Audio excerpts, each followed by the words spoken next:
Chabisa's boys later on. But right now I'm joined by Louis Nyakundi, just to help us dissect what exactly has been happening in the education sector.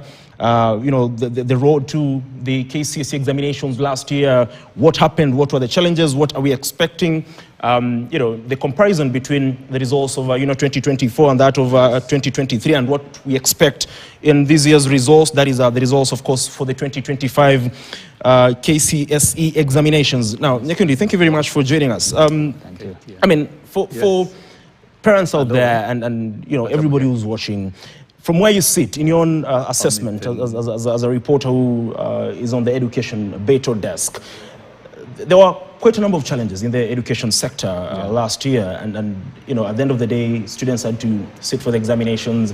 But to begin with, what are your expectations in terms of comparing the 2025 results, which will be released, and the 2024 results? Thank you very much. First, it's a big moment for these candidates because this is an exam that makes or breaks their future in the most literal manner.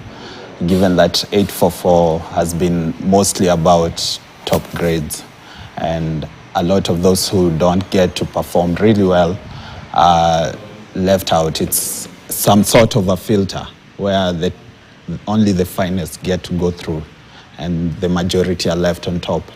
So first, we need to note that this examination has the biggest candidature that has ever sat Kcse examination, 996, just 4,000 students shy of 1 million candidature. So it's a big examination. We expect results for all those 996,000 candidates. So I think it's a moment where a lot of candidates have butterflies, and we expect that the number of students who are going to go to university is going to increase. Currently, last year, we had about 240,000 students who qualified for university. Correct. So we expect that number to increase, and it opens the debate where the funding for students who are going to university is going to come from.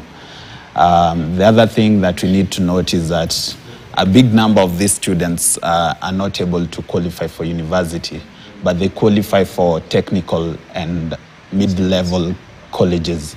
But the problem is a lot of these students don't get to register to these institutions. We get about 100, 200,000 students who proceed beyond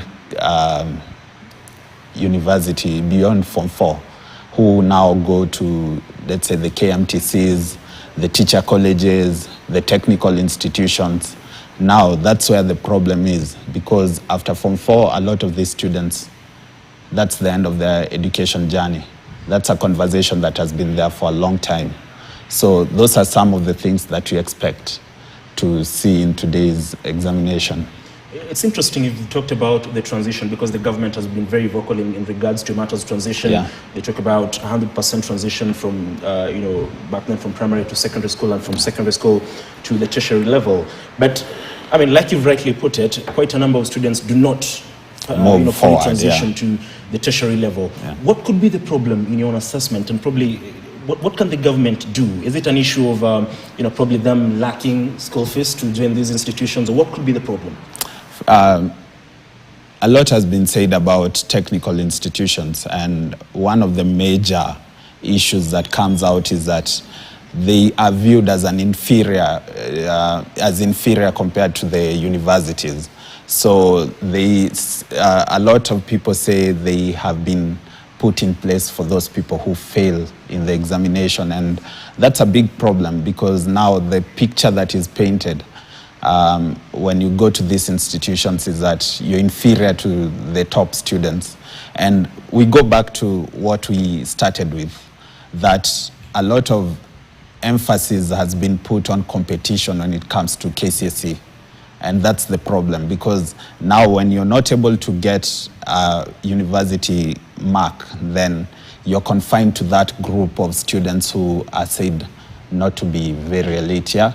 So a lot of emphasis needs to be done on improving the image of these institutions before we can now move to a point where students can comfortably join these institutions to pursue skills, which is one of the big areas that we need to improve on.